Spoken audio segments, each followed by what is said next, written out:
Because of how our mind works, reality is divided into our inner thought content and the outer world content.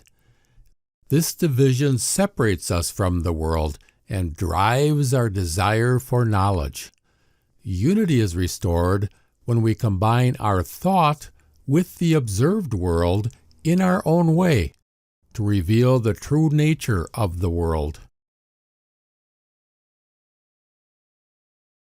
Various worldviews try to satisfy this desire for knowledge. The attention of the materialist is on the physical world. He attempts to explain everything as being the result of the physical world and physical processes. Unity is found by believing the mind and the world are one, both composed of physical matter.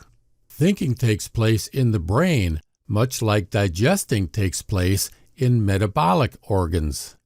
He credits mechanical, chemical, and organic processes with the ability to think. One-sided materialism can never provide a satisfying explanation of the world. The materialist shifts the problem away from his own self to vague and complex processes located in the brain. He sees no need to reflect on his own nature, so the same problem, feeling separate from the world, keeps coming back. The materialistic worldview cannot resolve the inner problem. It can only shift it to the outer world. The spiritualist's attention is on the spiritual world.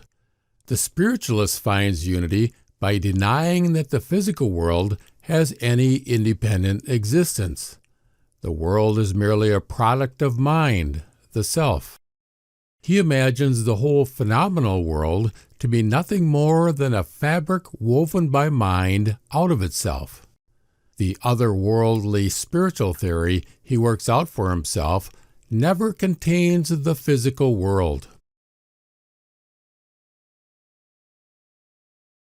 As long as the one-sided spiritualist remains in spiritual theory, he does not gain knowledge of the world or achieve effective action. This worldview finds itself in difficulties as soon as it tries to explain how the mind can produce observable phenomena in the world. The world is a closed book to the spiritualist. But we are not satisfied to be disconnected from the world. The attention of the realist is on the external world that surrounds him. To gain real knowledge of the external world, one must look outwards and acquire experience. Without experience, mind can have no content. We also look outwards when something needs to be done. To realize our intentions in the world, we need the help of physical things and forces. We are dependent on the external world, but the one-sided realist may lack ideals. By being focused only on the external world, he may lack the ideals needed to satisfy the human need for accomplishing something meaningful. The attention of the idealist is on the world of ideas. He perceives himself producing ideas to build up a unified thought structure of the world from the ego. His ideals give life purpose. The one-sided idealist can achieve a magnificent thought structure of the world, but one that lacks any world experience. It is a bold, progressive vision that will fail because it lacks any practical experience. He becomes imprisoned within his own thought activity. The idealist cannot do away with the external world any more than the materialist can do away with the mind.